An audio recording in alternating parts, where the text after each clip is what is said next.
तो हेलो बच्चों, नमस्कार। कैसे हैं आप सब लोग? आई होप सो आप लोगों की तैयारी बहुत बढ़िया चल रही होगी, मस्त चल रही होगी, बिल्कुल फैंटास्टिक चल रही होगी। तो आज की जो क्लास है उसके अंदर हम कवर अप करेंगे जो ऑडिट है उसका चैप्टर 6। और जो ऑडिट चैप्टर 6 है उसके अंदर कवर अप होता है ऐसे 230। तो ऐसे 230 मतलब आप अगर चैप्टर 6 की तरह देखते हैं तो सीए इंटर के लिए ये एप्लीकेबल है। लेकिन आप सीए फाइनल स्टूडेंट हैं तो ऐसे 230 आपके लिए एप्लीकेबल है। ठीक है। तो मैं यहाँ पे सब one of the smallest chapter as per the new syllabus, बिल्कुल स्मॉलेस्ट चैप्टर है ये आपका, पहले की ही तरह है, इसमें कुछ चेंजेस नहीं है। लेकिन इसमें एक क्वेश्चन आया था, जो क्वेश्चन आया था आपका May 23 के अंदर क्वेश्चन आया था, जो कि डॉक्यूमेंटेशन से रिलेटेड था। लेकिन उसमें बच्चों को कंफ्यूजन क्या हुई वो मैं आपको यहाँ पर बताऊंगी, ताकि आप जो पढ़ रहे हैं उसमें थोड़ा सा ये ध्यान में रखिए कि ऐसे पे आप कैसे उलझ सकते हैं और कैसे नहीं उलझ सकते। ठीक है। तो जल्दी से अपनी पेन पेंसिल नोटबुक लेके तैयार हो जाइए। बहुत बच्चे सोच रहे होंगे मैम नोट्स कहाँ से बनाए, तो यहाँ पे मैंने डिस्क्रिप्शन में अपना टेलीग्राम जो चैनल है उसका, टेलीग्राम जो ग्रुप है उसका पोस्ट लिंक दे दिया है, आप जाके वहां पे ज्वाइन हो सकते हैं। कोई क्वेरी, कोई कमेंट, कोई डाउट वहां पे पूछ सकते हैं, या फिर कमेंट डाउन में आप करके पूछ सकते हैं। दूसरी बात, मैम यहाँ से कवर करें तो मैं रिकमेंड करूंगी जो बुक आप रेफर कर रहे हैं वो ही करें। अगर आपके पास बुक नहीं है, मैं ऑलवेज रेफर करती हूँ कि स्टडी मटेरियल से मॉड्यूल्स के साथ आप अपना पढ़ाई करें। अब मॉड्यूल के साथ पढ़ाई कैसे करनी है कि मॉड्यूल खोलना है, जो भी नोट्स है जो मैं यहाँ पे दिखा रही हूँ वो नोट्स खोलने हैं, तो सेम चीज है। ठीक है। तो आप मॉड्यूल पढ़े, समझिए, मॉड्यूल पढ़िए, module is a best source और उसका कोई अल्टरनेटिव नहीं है थियोरेटिकल सब्जेक्ट्स में। तो फटाफट से शुरू करते हैं audit chapter 6, audit documentation. Okay, let's start. Okay, so सबसे पहले ऑलवेज कि इस चैप्टर के अंदर हमें करना क्या है, तो this is chapter 6 of and it's belongs to audit documentation. ये किससे बिलोंग करता है? Audit documentation. As per auditing standards, audit documentation का एक एसे है, जिस एसे का नाम है ऐसे 230। ऐसे 230। ओके। जब हम एडिट डॉक्यूमेंटेशन की बात करते हैं तो इस चैप्टर के अंदर और इस ऐसे के अंदर हम पढ़ने के वाले हैं। तो इस चैप्टर के अंदर और इस ऐसे के अंदर पढ़ने वाले हैं कि what are the responsibilities of auditor, कि ऑडिटर को क्या, ऑडिटर के ऊपर ऐसी क्या रिस्पॉन्सिबिलिटीज है, कौन सी रिस्पॉन्सिबिलिटीज है, क्या चीज उसको डॉक्यूमेंट करनी है। अगर मैं बात कर रही हूँ डॉक्यूमेंट का मतलब, तो डॉक्यूमेंट का मतलब होता है वैसे तो आपका रिटर्न फॉर्म। रिटर्न फॉर्म में आप फिजिकल पेपर्स यूज कर सकते हैं या फिर डिजिटली क्लाउड पे आप अपना कर सकते हैं, यानी पूरी प्रोसीजर्स आपको लिखनी है प्लान होके। राइट। ओके। नाउ अब ये क्वेश्चन मत कर लिखना कैसे, डिजिटल लिख सकते हैं, क्लाउड में टाइप कर सकते हैं, यस उसमें आता है। नाउ ऑडिट डॉक्यूमेंटेशन, जो ऑडिट डॉक्यूमेंटेशन है, ऑडिट को किस तरीके से डॉक्यूमेंट करना है, आपको याद है हमने ऑडिट स्ट्रैटेजी पढ़ी थी, ऑडिट प्लान पढ़ा था, ऑडिट प्रोग्राम के अंदर डिफरेंस पढ़ा था, वो सारी चीजें आपको डॉक्यूमेंट करनी पड़ती है। तो ऐसे 230 कहता है कि ऑडिटर को कैसे डॉक्यूमेंट करनी है, प्लस इसके अंदर एक रेफरेंस आया था SQC 1 का, quality controls of auditor, auditor का क्वालिटी कंट्रोल, SQC 1 है। SQC 1 के अंदर आपको दो प्रोविजंस के अंदर यहाँ पे डॉक्यूमेंटेशन लिखनी सीखनी है। तो आपको फर्स्ट ये चीज क्लियर हुई कि चैप्टर 6 के अंदर हमें कौन सा ऐसे कवर करना है। ओके। अभी मैंने स्टार्टिंग के इस क्लास में एक जिक्र किया था कि May 23 के अंदर एक क्वेश्चन आया था। क्वेश्चन क्या आया था? ऑडिट डॉक्यूमेंटेशन, ऑडिट डॉक्यूमेंटेशन और documentation of materiality of financial statement. Documentation of, दूसरा वर्ड है documentation of materiality in financial statement. अब बहुत से स्टूडेंट मुझसे पूछते हैं मैम ऑडिट इतना डिफिकल्ट क्यों है, याद कैसे रखें? तो देखो इस चीज से मैं आपको समझाने का प्रयास करती हूँ। एक वर्ड है ऑडिट डॉक्यूमेंटेशन, एक वर्ड है documentation of materiality in the financial statement. आपको फर्स्ट हैंड में लग रहा होगा कि दोनों चीजें डॉक्यूमेंट करना है, डॉक्यूमेंट का मतलब है दोनों चीजें राइट डाउन करनी है, इसमें क्या फर्क है? लेकिन बेटा यहीं पे फर्क आता है। आप जब ऑडिट डॉक्यूमेंटेशन के बारे में, ऑडिट प्रोसीजर्स हैं, ऑडिट स्टैंडर्ड्स ऑन ऑडिटर हैं, वो ऑडिट डॉक्यूमेंटेशन कौन से स्टैंडर्ड्स ऑन ऑडिटिंग में कवर है, ऑडिट डॉक्यूमेंटेशन कवर है आपका एसए 230। ये जो ऑडिट डॉक्यूमेंटेशन है वो बात करता है एक ओवरऑल ऑडिट की, कि एक ऑडिटर ओवरऑल ऑडिट कर रहा है, उसमें उसको क्या चीजें डॉक्यूमेंट करनी है, क्या प्रोसीजर डॉक्यूमेंट करने हैं, क्या चीज। लेकिन जब मैं आपको सेकंड ये जो वर्ड है इस पे जाती हूँ, documentation of materiality of the financial statement, इसके अंदर अगर आप देखेंगे तो एक मोर फोकस वर्ड है materiality of the financial statement. तो इसका मतलब सेम नहीं है। ये जो चीज कवर होती है वो एस से 320 में कवर होती है, कि materiality in the planning, materiality in the process and you should document the materiality. यानी कि फाइनेंशियल स्टेटमेंट में जो बहुत सारा मटेरियल चीजें, मटेरियल का मतलब क्या होता है, मैं एक बार दोबारा से समझा रही हूँ। मटेरियल का मतलब होता है the information whether related to financial और not financial information which intend to change the decision of users, users के डिसीजन को चेंज करने की क्षमता रखती है, वैसी कोई इंफॉर्मेशन उसको बोलता है मटेरियल। मटेरियल मटेरियल मतलब अहम। तो ये जो डॉक्यूमेंटेशन होगी फाइनेंशियल स्टेटमेंट में मटेरियल चीजों की, वो एस से 320 के अंदर कवर होता है। और ये प्रश्न पूछा गया था मे 23 के अंदर, एक केस स्टडी बेस्ड क्वेश्चन था। 90% बच्चों ने ये अटेम्प्ट किया कि ऑडिट डॉक्यूमेंटेशन, यहाँ जहां डॉक्यूमेंटेशन देखा आपने वहां लगा दी ऐसे 230। But you need to focus upon कि डॉक्यूमेंट आपको क्या करना है। मटेरियलिटी अगर डॉक्यूमेंट करिए तो ये जिक्र किया है ऐसे 320 के अंदर, लेकिन आपको ओवरऑल ऑडिट प्रोसीजर्स को डॉक्यूमेंट करना है तो भैया ये सारी चीजें दी गई हैं ऐसे 230 के अंदर। तो सबसे पहले आपको समझ में आया कि ऑडिट के अंदर आपको क्या चीजें ध्यान रखनी है ना। बिना किसी देरी के अब मैं अपने नोट्स आपको खोल के दिखा रही हूँ, आप अपना पेन पेंसिल मॉड्यूल लेके बैठ जाइए और हम ये पूरा चैप्टर की कवरेज इस क्लास के अंदर करेंगे। ठीक है, तो चलिए लेट्स स्टार्ट।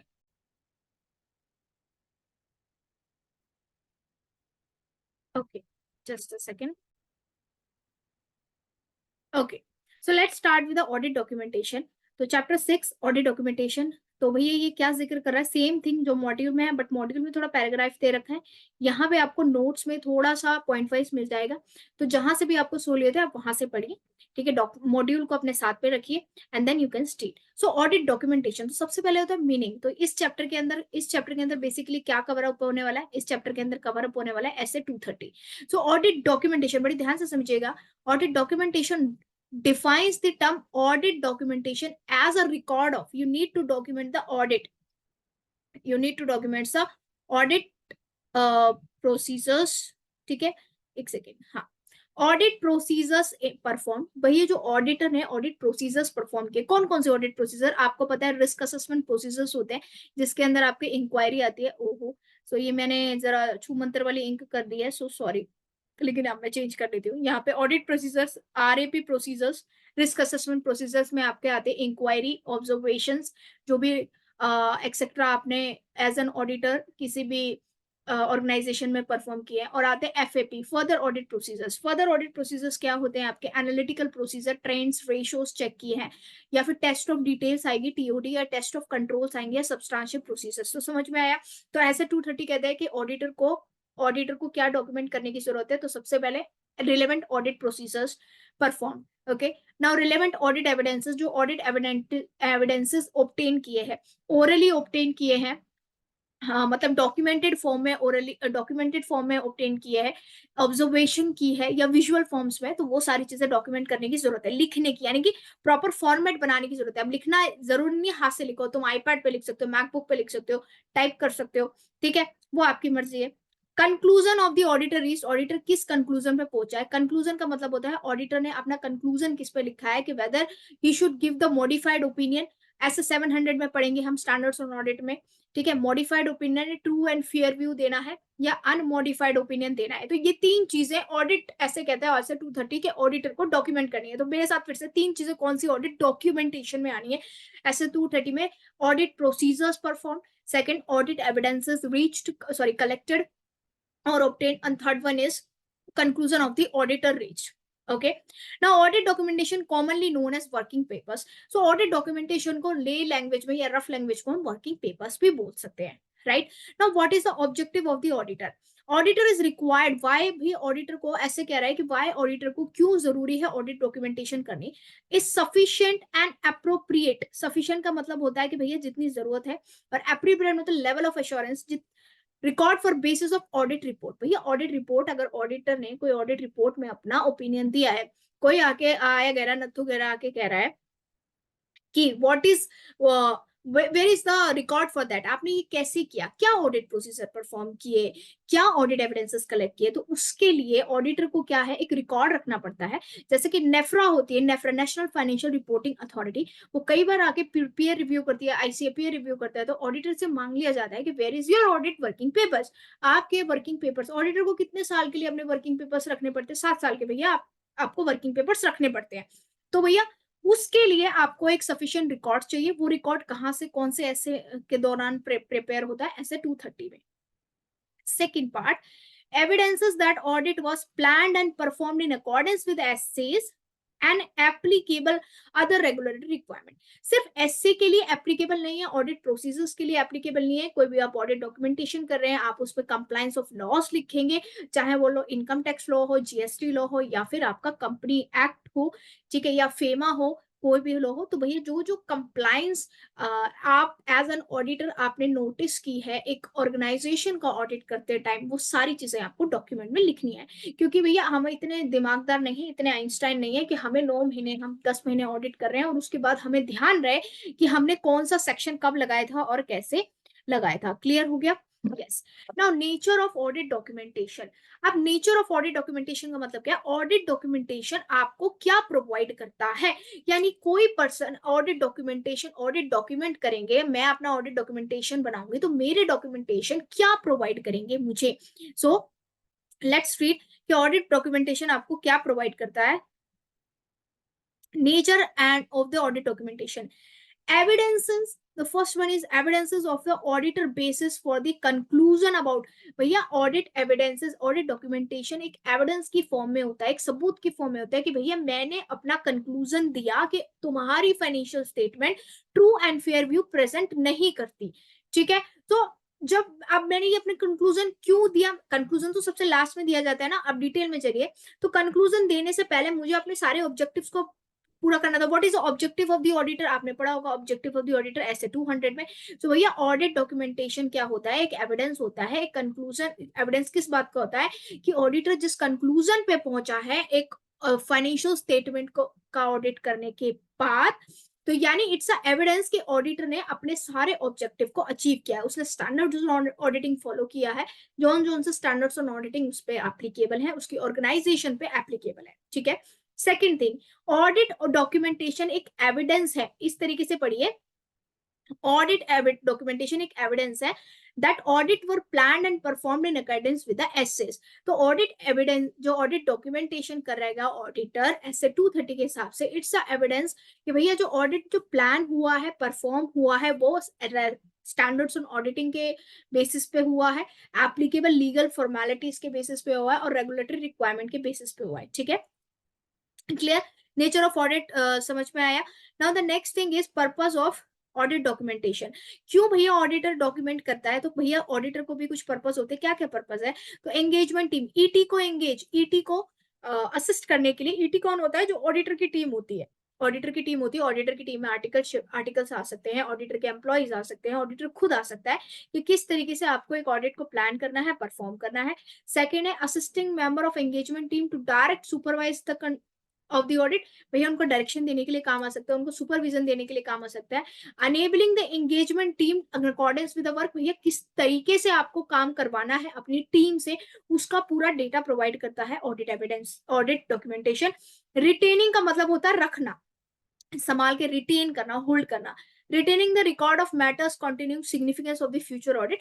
तो फ्यूचर ऑडिट के लिए भैया ऑडिट डॉक्यूमेंटेशन आपने प्रिपेयर किया, तो वो फ्यूचर ऑडिट के लिए काम आ सकता है। जिस एंगेजमेंट टीम के साथ आप काम कर रहे हैं उनको प्रॉपरली आपने एक पूरा प्लान दिया हुआ है, पूरा ऑडिट डॉक्यूमेंट किया है कि हमने पहले इन्वेंट्री का किया, हमने इस तरीके से किया, तो एक पूरा फ्यूचर एविडेंस, फ्यूचर ऑडिट के लिए आप उसका यूटिलाइजेशन कर सकते हैं। Now enabling the conduct of quality control review, अगर आपका ऑडिट रिव्यू में आता है या इंस्पेक्शंस में आता है इन अकॉर्डेंस विद SQC1। तो SQC1 भी कहता है कि आपको ऑडिट डॉक्यूमेंटेशन करना चाहिए। SQC का मतलब होता है standards on quality control. enabling audit for external inspection and applicable legal and regulatory requirement. तो ये होता है purpose of audit documentation. Okay, next thing clear. Next thing, ये थिंग क्लियर है. Okay, now the next thing is form, content and extent of the audit documentation. अब audit documentation के अंदर क्या चीजें लिखनी है, किस फॉर्म में लिखनी है, क्या कंटेस्ट रहना चाहिए, क्या एक्सटेंट होना चाहिए. तो सबसे पहला पॉइंट है, auditor shall prepare audit documentation that is sufficient to the enable and experience auditor in this. Understand, auditor को ऑडिट डॉक्यूमेंटेशन इस तरीके से प्रिपेयर करनी चाहिए कि कोई भी एक्सपीरियंस्ड ऑडिटर, कोई भी एक्सपीरियंस ऑडिटर्स उस ऑडिट डॉक्यूमेंटेशन को देख के समझ पाए कि nature NTE of the audit procedure क्या रहा है. जो एक पर्टिकुलर ऑडिटर ने अपने ऑडिट प्रोसीजर्स अप्लाई किए हैं, चाहे वो रिस्क असेसमेंट प्रोसीजर्स है, इंक्वायरी ऑब्जर्वेशन, चाहे वो फर्दर ऑडिट प्रोसीजर है, test of details, test of control, तो उस ऑडिटर ने उसका नेचर क्या है उन ऑडिट प्रोसीजर का, उनका टाइमिंग क्या है और किस एक्सटेंट तक उसने एक ऑडिट प्रोसीजर यूज किए हैं. तो वो ये सब एक ऑडिटर को अपनी ऑडिट एविडेंसेस में लिखना है. सेकंड, कि भैया ऑडिटर को अपना ऑडिट डॉक्यूमेंटेशन इस तरीके से प्रिपेयर करना है कि कोई भी एक्सपीरियंस्ड ऑडिटर पढ़े तो उसको समझ में आ जाए कि ऑडिट प्रोसीजर्स का रिजल्ट क्या रहा था, जो उसने जो भी रिस्क असेसमेंट प्रोसीजर या फर्दर असेसमेंट प्रोसीजर परफॉर्म किया है, और उनके बेसिस पे उसने क्या ऑडिट एविडेंसेस कलेक्ट किए. ठीक है, समझ आया. ओके, सिग्निफिकेंट मैटर्स, जो सिग्निफिकेंट मैटर्स है ड्यूरिंग द ऑडिट और कंक्लूजन, मतलब कुछ इंपॉर्टेंट, बहुत ज्यादा इंपॉर्टेंट मैटर्स जो ऑडिट के दौरान ऑडिटर को पता चले, या फिर ऑडिटर किस कंक्लूजन पे भेजा है, चाहे वो अपने प्रोफेशनल जजमेंट से रिलेटेड हो, तो ये सारी चीजें ऑडिटर को एक ऑडिट डॉक्यूमेंटेशन में लिखनी है. यानी ये तीन चीजें वो इतनी क्लियरली लिखेगा कि भैया अगर मैंने कोई ऑडिट डॉक्यूमेंटेशन बनाया है तो आप एक ऑडिटर हैं, आप मेरा ऑडिट डॉक्यूमेंटेशन पढ़ के ये तीनों चीजें पता लगा सके कि भैया ऑडिट प्रोसीजर क्या रहे हैं मैम के, मैम ने ऑडिट प्रोसीजर्स का रिजल्ट्स क्या निकाला है, मैम ने कौन सा प्रोफेशनल जजमेंट यूज किया है, किस बेसिस पे मैम कंक्लूजन पे पहुंची. All clear. क्लियर हो गया तो भैया लाइक शेयर और सब्सक्राइब बिल्कुल कर देना अगर श्रद्धा है तो. ओके, नाउ in documentation, अब in documenting NTE, nature, timing, extent of audit procedure performed. अब अब प्रश्न होता है कि हम जब एक ऑडिटर एक ऑडिट प्रोसीजर परफॉर्म करता है तो उसके नेचर, टाइमिंग, एक्सटेंट में क्या लिखेगा. यानी कि ये फर्स्ट पॉइंट का नेचर, टाइमिंग, एक्सटेंट पे ऑडिट प्रोसीजर क्या लिखना है. तो सबसे पहले भैया ऑडिट प्रोसीजर्स लगा रहे हैं, ऑडिट प्रोसीजर लगा रहे हैं, तो सबसे पहले ऑडिट प्रोसीजर लगाने से पहले ऑडिटर को आइडेंटिफाई करना होता है कि कैरेक्टरिस्टिक्स क्या है, कौन से आइटम्स को वो चेक कर रहा है. सपोज मैं सेल्स को चेक कर रही हूँ, सेल्स की कैरेक्टरिस्टिक्स क्या है, रेवेन्यू है या क्रेडिट नेचर की है, right. Who perform the audit work, किस पर्सन ने ऑडिट वर्क परफॉर्म किया है. भाई सेल्स का मिस्टर एक्स ने किया होगा जो कि मेरा आर्टिकल है, ठीक है. परचेज का मिस्टर वाई ने किया होगा, तो वहां पे मुझे डॉक्यूमेंट करना है कि भैया ये इस पर्सन ने ऑडिट वर्क परफॉर्म किया है, ये ऑडिटर प्रोसीजर लगाया है. अब सेल्स का ऑडिट है तो उसमें मैंने सैम्पलिंग मेथड लगाया है, एनालिटिकल प्रोसीजर्स लगाए हैं, ठीक है. वो रिव्यूड द वर्क, अब ऑडिट परफॉर्म वर्क किया लेकिन किसने उसके वर्क को दोबारा रिव्यू किया है, चेक किया है, फाइनलाइजेशन किया है, उसकी डेट और उस पर्सन की पोजीशन. तो समझ में आया. तो ये जो पॉइंट था ये था कि भैया ऑडिट डॉक्यूमेंटेशन में एक ऑडिटर को ये भी डॉक्यूमेंट करना पड़ता है कि जो ऑडिट प्रोसीजर्स वो ऑब्टेन कर रहा है, तो भैया उसके आइडेंटिफाई, उसकी कैरेक्टरिस्टिक्स, कौन सा ऑडिट प्रोसीजर है, किस पे लगाया गया है, किसने उसका वर्क रिव्यू किया है, किसने ऑडिट वर्क को परफॉर्म किया है. समझ आया या नहीं आया. नेक्स्ट वन है, the next thing is auditor shall document the discussion of significant matters. Auditor को ये भी डॉक्यूमेंट करना है कि अगर उसको सिग्निफिकेंट मैटर्स, कुछ इंपॉर्टेंट मैटर्स उसको अगर दिखे हैं ऑडिट करते टाइम, तो क्या वो मैटर्स उसने मैनेजमेंट से डिस्कस किए हैं, क्या वो मैटर्स उसने दो स्टार्स विद गवर्नेंस से डिस्कस किए हैं, क्या उसने कोई सिग्निफिकेंट स्टेप्स लिए हैं या नहीं. यानी डिस्कशन अगर हुआ है तो क्या डिस्कशन हुआ है, किस वे में डिस्कशन हुआ है. If the auditor identify information that is inconsistent with the auditor final conclusion regarding signature, he shall document how he address the inconsistency. ठीक है, आपको ऑडिटर को ये भी लिखना है, डॉक्यूमेंट करना है कि अगर उसने कोई सिग्निफिकेंट मैटर्स मतलब इंपॉर्टेंट मैटर्स जो कि फाइनेंशियल स्टेटमेंट में हाईलाइट नहीं था, तो भैया वो सिग्निफिकेंट मैटर उसने मैनेजमेंट से डिस्कस किया था या नहीं किया था. फर्स्ट पॉइंट, अगर डिस्कस किया था तो क्या वो दोनों एक पॉइंट पे एग्री हुए थे या नहीं हुए थे. अगर नहीं हुए थे, इनकंसिस्टेंसी थी, तो ऑडिटर ने वो इनकंसिस्टेंसी कैसे सॉर्ट आउट की और इस पे ऑडिटर का फाइनल कंक्लूजन क्या था, ठीक है। तो भैया ये सारी चीजें ऑडिटर को डॉक्यूमेंट करनी है। आप समझ पा रहे हैं कि किस गहराई तक डॉक्यूमेंट कर रखी है कि भैया मैंने दिखा कि मैं एक पॉइंट पे एग्री नहीं थी, तो मैनेजमेंट से साथ मैंने डिस्कशन की। वो डिस्कशन भी लिखूंगी कि किस किस पर्सन से मैंने क्या क्या डिस्कशन किया है, मेरा क्या ओपिनियन था वो भी मैंने वहां पे लिखा है अपने ऑडिट डॉक्यूमेंटेशन में। और उसके बाद लिखा है कि अगर मैं उसी ओपिनियन पे, बीइंग एन ऑडिटर, मैं उस ओपिनियन पे एग्री नहीं थी, तो मैंने ऐसे कौन से स्टेप किया, और मेरा फाइनल कंक्लूजन उस मैटर पे, इस सिग्निफिकेंट मैटर पे, फाइनेंशियल स्टेटमेंट की बात नहीं कर रही हूँ, फाइनेंशियल स्टेटमेंट पे भी सिग्निफिकेंट मैटर का मैं एक एग्जांपल देती हूँ। फॉर एग्जांपल, मैं किसी ऑर्गेनाइजेशन का एज अ ऑडिटर ऑडिट कर रही हूँ, वहां पे सब की चीज बढ़िया है, सब चीज बढ़िया है, लेकिन वहां पे एक कंसाइनमेंट आना था 20 करोड़ का। ठीक है, वह कंटीजेंट मुझे पता चला सोर्सेज से कि जो ऑर्गेनाइजेशन है उसने 5 करोड़ रुपए पहले दे दिए, बाय शिप के थ्रू वो कंसाइनमेंट आना है, और वो कंसाइनमेंट की डिलीवरी आफ्टर 10 मंथ्स है। ठीक है, लेकिन वहां पे ये चीज मैंने मेंशन नहीं की, राइट। लेकिन मुझे पता चला बैंक स्टेटमेंट देख के कि भैया मैंने कुछ एडवांस दे रखा है, मैंने मैनेजमेंट से पूछा कि ये एडवांस किस चीज का है, तो उन्होंने मुझे सारी चीजें बता दी। तो वहां पे एक था कि शिप के थ्रू आना है, लेकिन शिप के थ्रू एक कंटीजेंसी लायबिलिटी है, मेरी कंटीजेंट लायबिलिटी है कि भैया आएगा तो ठीक है, नहीं आया डूब सकता तो मेरा लॉस है। ये चीज मैनेजमेंट ने मुझे बताई तो है, लेकिन अपनी फाइनेंशियल स्टेटमेंट में ना तो डिस्क्लोजर दिया है एज पर अकाउंटिंग स्टैंडर्ड्स, ना ही फुटनोट में कंटीजेंट दिया हुआ है। ठीक है, तो भैया ये चीज क्या थी, सिग्निफिकेंट मैटर था, क्योंकि ये सिग्निफिकेंट मैटर मेरे यूजर्स यानी ऑर्गेनाइजेशन के यूजर्स, यूजर कौन, शेयर होल्डर्स, बैंक लेंडर्स, उनके लिए इंपॉर्टेंट है। क्लियर हो गया, उनके लिए इंपॉर्टेंट है। बट ये मैंने उस चीज डिस्कस की। सपोज कीजिए इसके दो सिनेरियो है कि मैनेजमेंट बोली हम नहीं दिखाएंगे, तो मैं फाइनल कंक्लूजन पे कैसे पहुंचूंगी, भैया मैं क्या करूंगी, डिस्क्लेम करूंगी अपना ओपिनियन, या ठीक है एडवर्स में डिस्क्लेम अपना ओपिनियन या एडवर्स दूंगी कि भैया वैसे तो सारी चीजें ठीक है, बट ये पॉइंट है ना, मुझे यहाँ इस प्रूफ मिला है ये पैराग्राफ में कि भैया इन्होंने एडवांस दिया है 5 करोड़ रुपए, और जो माल 15 करोड़ का माल बाय शिप आ रहा है, ठीक है, लॉस भी हो सकता है। तो भैया मेरे हिसाब से मैनेजमेंट को कंटीजेंट लायबिलिटी में दिखाना चाहिए था, और अकाउंटिंग स्टैंडर्ड 1 के हिसाब से डिस्क्लोजर देना चाहिए था, बट मैनेजमेंट ने नहीं दिया।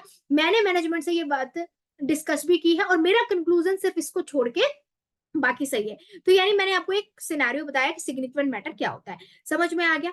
नेक्स्ट जो आपका पार्ट है बेटा, factor affecting form, content and audit documentation. ऐसी कौन सी चीज है जो ऑडिट डॉक्यूमेंटेशन को मतलब इफेक्ट करेंगी, यानी कि ऑडिट डॉक्यूमेंटेशन में मैं हो सकता है जो लिख रही हूँ वो चीज चेंज हो जाए, या चेंज मुझे हर ऑडिट में करनी पड़े। सबसे पहले size and complexity of the identity, ये आपको पता है। आज मैं किसी मैन्युफैक्चरिंग यूनिट का ऑडिट कर रही हूँ तो उसका डॉक्यूमेंटेशन अलग बनेगा, कल को मैं एक सॉफ्टवेयर कंपनी का ऑडिट करूंगी, उसका ऑडिट डॉक्यूमेंटेशन अलग बनेगा। तो साइज एंड कॉम्प्लेक्सिटी, एक 100 करोड़ की, एक 5,000 करोड़ की कंपनी, दोनों में डिफरेंस है। Nature and audit procedures, for example कि मैं जिस कंपनी का ऑडिट कर रही हूँ उसमें मैंने जो जिस कंपनी का मैं ऑडिट कर रही हूँ उसमें मैंने सिर्फ और सिर्फ ऑब्जर्वेशन लगाई है। हो सकता है जो नेक्स्ट ऑडिट में कर रही हूँ मैंने एनालिटिकल प्रोसीजर लगाए, रेशियो ट्रेंड्स चेक करके प्रोसीजर लगाए, तो दोनों का ये जो फैक्टर है ऑडिट डॉक्यूमेंटेशन को इफेक्ट कर सकते हैं। Third one is identify risk of the material misstatement. क्या मटेरियल मिसस्टेटमेंट मैंने आइडेंटिफाई किया है as an auditor. Significant of audit evidences, significance of audit evidences obtain, जो मैंने ऑडिट एविडेंसेस ऑब्टेन किए, जैसे कि मैंने इंटरनल सोर्सेज मतलब ऑडिट एविडेंसेस ऑब्टेन किए, वो कितने अहम है। मैंने एक्सटर्नल कंफर्मेशन लिया एज पर एस 505, वो कितनी इंपॉर्टेंट है, दैट इज द सिग्निफिकेंस। तो ये जो फैक्टर है मेरे ऑडिट डॉक्यूमेंटेशन को क्या कर सकते हैं, इफेक्ट कर सकते हैं। अब तक आ रहा है भैया समझ में, बिल्कुल आ रहा है, बिल्कुल बारीकी से समझ में आ रहा है। Yes yes. एक और क्लास लेके आने वाली हूँ कि how to remember the audit, क्या प्रोसेस है, क्या लिखेंगे। ठीक है, ये मैं बाकी क्लासेस में काफी बार बता चुके हैं, लेकिन फिर भी मैं ये क्लास लेके आऊंगी। तो अगर आपको क्लासेस अच्छे से डीपली समझ में आ रही है बेटा, this is a free of cost classes, तो मैं धीरे धीरे करके सारी क्लासेस लेके आ रही हूँ। कई बार होता है कि चैप्टर्स बहुत बड़े होते हैं, तो इकट्ठा में आपको 3-4 घंटे नहीं बैठाना चाहिए, इसलिए पार्ट्स में आते हैं, तो keep a I on it. इसलिए आप सब्सक्राइब करिए जल्दी ही। मुझे कमेंट सेक्शन में करिए कि अगर आपको इनकम टैक्स की फास्ट ट्रैक क्लासेस चाहिए जो मे के लिए रेलिवेंट है, ठीक है, प्रोविजन से रिलेटेड, तो आप अगर चाहिए तो आप मुझे कमेंट सेक्शन में जरूर करिए, या फिर मेरे टेलीग्राम में जरूर किए कि मैम लेके आइए, तो मैं जल्द ही वो क्लासेस भी लेके आऊंगी। और कौन कौन सी सब्जेक्ट्स की आप क्लासेस चाहते हैं एडिट्यूब पे, तो जरूर आप इसको मुझे, हमारी टीम को बताइए, तो वी विल श्योरली लेके आएंगे। नेक्स्ट है need for documentation and conclusion, क्या नीड थे, and audit methodology and tool use, क्या क्या ऑडिट मेथोडोलॉजी और टूल यूज किया। तो ये अब तक हम क्या पढ़ रहे थे, ये पढ़ रहे थे कि कौन कौन से फैक्टर्स हैं या कौन कौन सी ऐसी चीजें जो हमारे ऑडिट डॉक्यूमेंटेशन को इफेक्ट कर सकती है, क्या कर सकती है, इफेक्ट कर सकती है। समझ में आया या नहीं आया बच्चा लोग, अगर समझ में आया तो भैया को लाइक शेयर करो और इसको सब्सक्राइब भी कर लेना। आप ही के लिए स्पेशल, कोई एडवर्टीजमेंट नहीं है कि ये पेड कोर्सेज लो, वो पेड कोर्सेज लो, जितना है कि बच्चे सेल्फ स्टडी कर सके, इसलिए आप ही के लिए लेके आए हैं। ठीक है, तो कंजूसी नहीं, अगर आपको लगता है कि आपके लिए बेनिफिट है, थोड़ा बहुत मोटिवेशन हमें भी दे दो। तुम्हारे एक सब्सक्राइबर से मेरे को कोई लाख करोड़ की वो नहीं होगी। अभी तुम्हें पता है we are new on the YouTube, तो हम भैया न्यू है इस चीज में, एजुकेशन में नहीं है, पिछले 10 साल से हम पढ़ा रहे हैं, लेकिन यस इस प्लेटफॉर्म पे न्यू है। Okay, examples of the audit documentation, भैया क्या क्या एग्जाम्पल है ऑडिट डॉक्यूमेंटेशन की? तो ऑडिट प्रोग्राम्स लिखने हैं, ये आपको पता होना चाहिए कि डिफरेंस क्या है, क्योंकि ये अगर नहीं है तो मैंने एक ऑडिट प्रोग्राम ऑडिट इसमें मैंने एक क्लास अपलोड किया, वो क्लास को जरूर देख लेना। ऑडिट डॉक्यूमेंटेशन में भी recorded on the paper, paper में भी रिकॉर्ड हो सकते हैं, इलेक्ट्रॉनिक में भी, टैबलेट में भी, जो भी है, क्या क्या रिकॉर्ड हो सकते हैं? Audit program, analysis, issue of memoranda, summary of significant matters, lack of confirm letters of confirmation, external confirmation, या फिर matters, checklist, corresponding. So these are some examples of audit documentation, यानी इस पे ऑडिट डॉक्यूमेंटेशन करनी है। Auditor में include the copies of identity, auditor copies ले सकता है, अगर उसने कोई डॉक्यूमेंट एक्सटर्नल कंफर्मेशन लिए, वो कॉपीज भी अटैच कर सकता है, अकाउंटिंग रिकॉर्ड्स भी। Clear? Now auditor need not to include audit documentation. अब दिस इज इंपॉर्टेंट, क्या इंपॉर्टेंट है कि ऑडिटर को ऐसी क्या चीजें हैं जो इंक्लूड करने की जरूरत नहीं है ऑडिट डॉक्यूमेंटेशन में। तो भैया ये पढ़ते हैं, ऑडिट में इंक्लूड करने की जरूरत क्या है वो तो हमने पढ़ लिया, बट क्या जरूरी नहीं है कि हम इंक्लूड करें। फर्स्ट वन है, this is important, superseded drafting paper and working. अब सुपरसीडेड का मतलब क्या होता है भैया, कि आपने एक ऑडिट एक वर्किंग पेपर्स बनाया, वो गलत हो गया, फिर वही दोबारा बनाया, वो गलत हो गया, तो ये आपको इंक्लूड करने की, ऑडिट डॉक्यूमेंटेशन में इंक्लूड करने की जरूरत नहीं है, जिसका यूज नहीं है। राइट भैया, जो फाइनल आप करेंगे वो आप ऑडिट डॉक्यूमेंटेशन में लगाइए।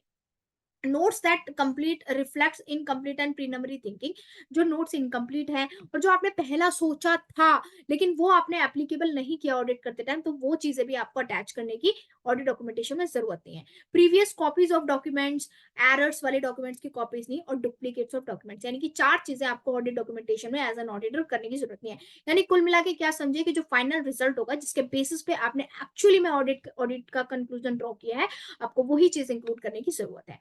नेक्स्ट टॉपिक है timely preparation of the audit documentation. आइए, audit shall prepare the documentation on timely basis, preparing the sufficient appropriate document on timely basis, enhance. क्यों टाइमली बेसिस पे एनहांस करना भैया? तुम्हें डॉक्यूमेंटेशन, तुम्हें ऑडिट कंप्लीट करके देना है 9 मंथ्स के अंदर, लेकिन तुम लास्ट के 1 महीने में डॉक्यूमेंटेशन कर रहे हो, तो ऑब्वियस की बात है this is not up to the mark, वो टाइमली बेसिस नहीं है।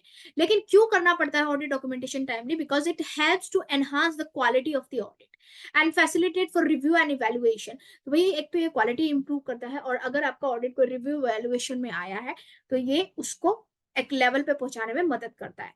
Documentation prepare after audit work has been performed, it likely to be less accurate.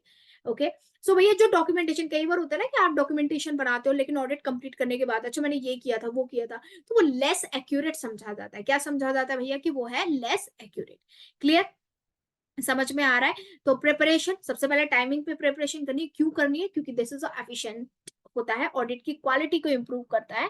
ठीक है, और जो डॉक्यूमेंटेशन आप ऑडिट कंप्लीट होने के बाद, ये पर्टिकुलर टाइम लिमिट के बाद बनाते हैं, that's is not really sufficient as compare to the original document. ठीक है भैया, समझ में आया या नहीं आया? चलिए नेक्स्ट पॉइंट कंप्लीट कर। अब प्यारे बच्चों, एक और बात ध्यान रखना, इस एसए 230 के अंदर ही नेक्स्ट पॉइंट आता है ऑडिट फाइल। ऑडिट फाइल का मतलब क्या होता है? मीनिंग होता है वन और दी मोर फोल्डर। अगर आप कंप्यूटर में बना रहे हैं या नोटबुक्स पे बना रहे हैं, तो आपने क्या किया, कैश से रिलेटेड अलग फोल्डर बनाया, उसमें जो ऑडिट प्रोसीजर कैश में लगाए थे वो अलग लिखे, या नोटबुक में लिखे, रेवेन्यू में जो अलग प्रोसीजर लगाए थे वो लिखे, लेकिन कर तो एक ही एंटिटी का रहे हो ना। तो जब आप एक से ज्यादा फोल्डर बनाते हैं, फोल्डर का मतलब नोटबुक भी हो सकता है, इलेक्ट्रॉनिक फॉर्म में हो सकता है, ठीक है, तो ऑडिट डॉक्यूमेंटेशन करते टाइम तो उसको बोलते हैं ऑडिट फाइल। डॉक्यूमेंटेशन फाइल होती है, तो कहते हैं ना फाइल बना दो, file, right? Assembly of final audit file. Now very important, auditor shall assemble audit documentation in an audit file, complete administrative assembling audit file to date of audit report. Okay, so audit report होने के बाद auditor को अपनी audit file की assembly करनी पड़ती है। यानी ऑडिट फाइल में क्या है? ऑडिट डॉक्यूमेंटेशन अलग अलग, तो जब ऑडिट खत्म हो गया उसके बाद ऑडिटर को एक फाइल बनानी पड़ती है कि ये मेरी XYZ कंपनी की ऑडिट फाइल है। उस फाइल के अंदर क्या है, जितने भी ऑडिट प्रोसीजर्स परफॉर्म हुए हैं, जितनी भी ऑडिट डॉक्यूमेंटेशन उस पर्टिकुलर ऑर्गेनाइजेशन से रिलेटेड हुई है, वो सारी चीजें उसके अंदर इंक्लूड है। Now, SQC1 requires firm to establish the policies and procedures on the timely completion of audit file. And now, what is the appropriate time limit to complete the assembly for audit file is not more than 60 days from the audit report. भैया auditor ने अपनी report दी है 30/9 को, तो auditor को 30 जब audit report उसने दी है, जब साइन किए हैं, उसके 60 दिन के अंदर अंदर 60 डेज के अंदर अंदर अपनी ऑडिट फाइल को क्या करनी है, ऑडिटर को असेंबली करना है। क्या करना है भैया, असेंबली करना है। ठीक है, ये ऑडिटर को करना है। Next, completion of the assembly of audit file after the date of auditor report administered that it does not involve performance of new audit procedures and drawing of new conclusion.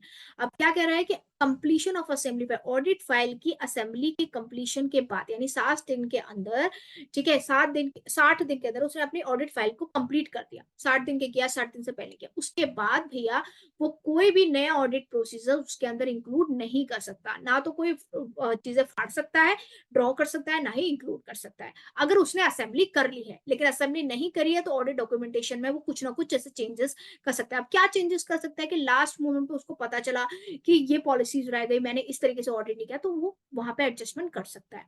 Now changes में however made in audit documentation, मैंने अभी बोला documentation में changes कर सकता है during the assembly process if they administered in nature. Example भैया कौन से में क्या क्या चेंजेस कर सकता है, अगर उसको लगता है कि भैया कुछ चीजें डुप्लीकेट, सुपरसीडेड अटैच हो गई ऑडिट डॉक्यूमेंटेशन में, तो उसको हटा देगा, उसके बाद असेंबली करेगा। सेकंड, क्रॉस रेफरेंस करेगा वर्किंग पेपर्स के, signing off on the completion related to the file assembly, sign off करेगा जब वो कंप्लीट साइन ऑफ कर देता है मतलब फाइल असेंबली के, तो उसके बाद चेकलिस्ट करेगा कि मैंने रेवेन्यू का आइटम डाल दिया, ये डाल दिया, वो डाल दिया, ये checklist complete. Okay, document audit evidences that auditor has to obtain journal and relevant numbers and date of the audit report. After assembly, the auditor shall not delete audit, shall interpretation of statute के shall नहीं delete shall not delete audit documentation before its retention period. जो retention period जो होगा, उस retention period से पहले sorry, auditor अपनी audit file को डिलीट नहीं कर सकता। ठीक है, now moving on to the next. Now बात करते हैं रिटेंशन पीरियड की। तो मैंने रिटेंशन पीरियड आपको बताया था, SQC1 में लिखा है, SQC form establish a policies for retention of the. अब ऑडिटर को कितने साल तक, अगर उसने किसी ऑर्गेनाइजेशन को ऑडिट किया तो उस ऑर्गेनाइजेशन से ऑडिट से रिलेटेड ऑडिट फाइल को कितने साल तक संभाल के रखना है। तो रिटेंशन पीरियड मैंने आपको स्टार्टिंग में बताया था 7 ईयर्स। 7 साल तक ऑडिटर उसकी फाइल को डिस्कार्ड नहीं कर सकता, ना तो गूगल पे से हटा सकता, ना ड्राइव पे से हटा सकता, ना फाड़ सकता, ना जला सकता। 7 years, 7 years means 7 years. Okay, next, documentation of significant matters and related significant professional judgment. Okay, now judging the significant matters requires objective analysis. Now अब प्रश्न आता है इतनी देर से कि significant matters क्या होते हैं। तो significant matters requires an objective of facts and circumstances. Okay,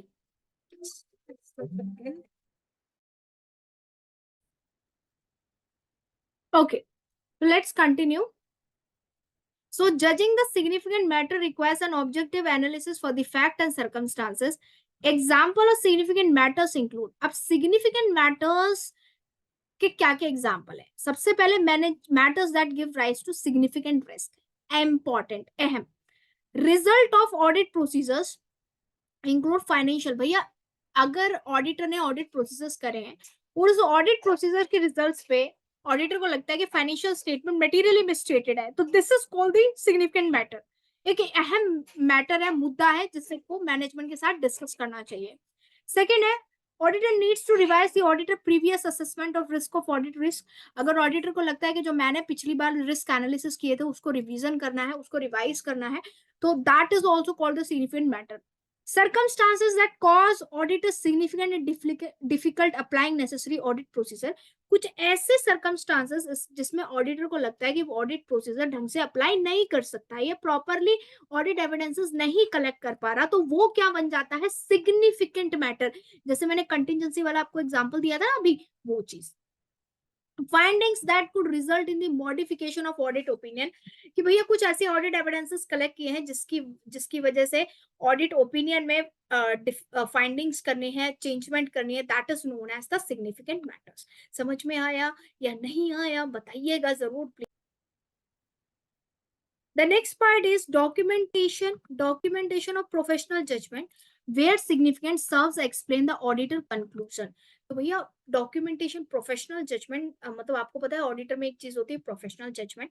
तो भैया ऑडिटर ने क्या कंक्लूजन किया है, कैसे कंक्लूजन अपने जजमेंट को री इन्फोर्स किया है, ये सारी चीजें सिग्निफिकेंट मैटर्स में आती है और ये सब चीजें ऑडिटर को एज पर एस 230 लिखनी पड़ेगी, right. Now, example of circumstances in which appropriate to prepare audit documentation relating to the use of the professional judgment.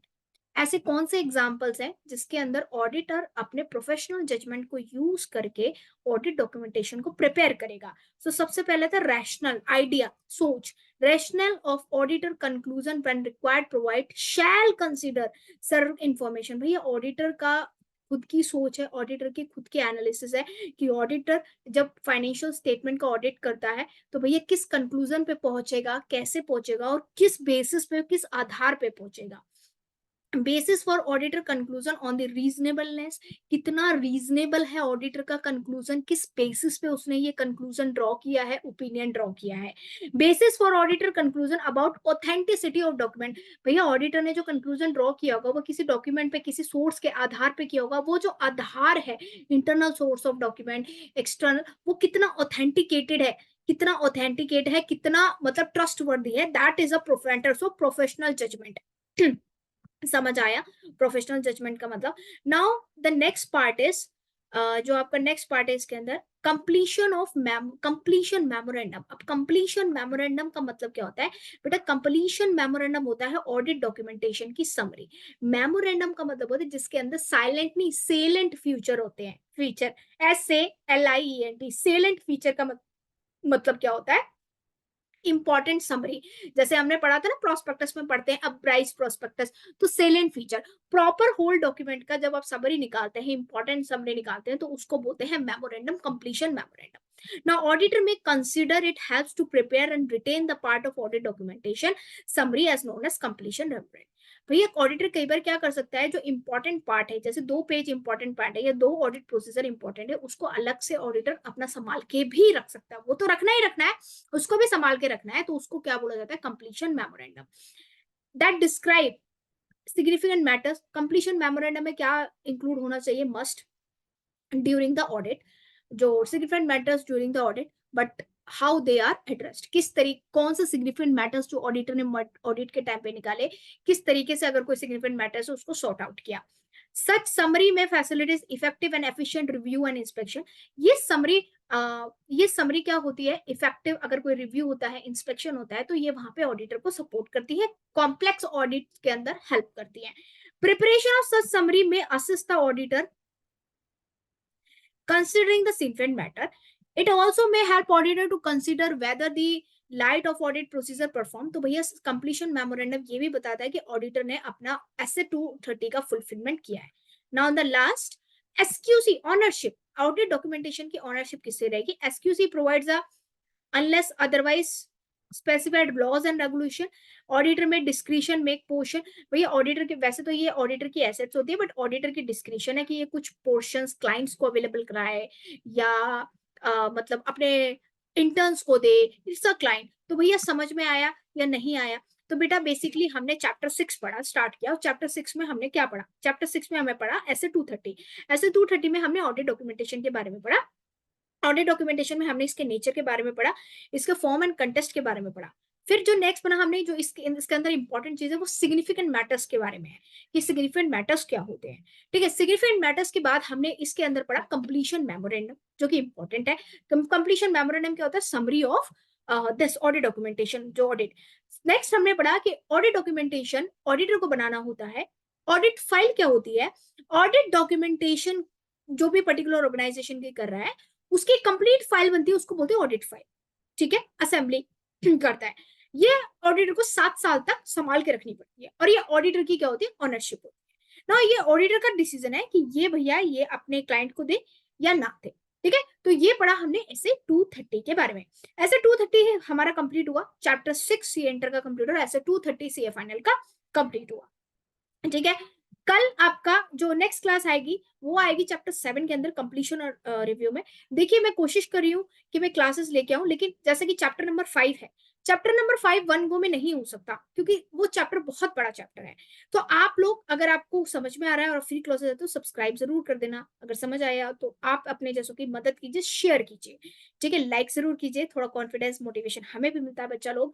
ठीक है, तो आप इस चैनल से बने रहिए, आपका रिवीजन तौर पे चलता रहेगा और मैराथन भी आएगा।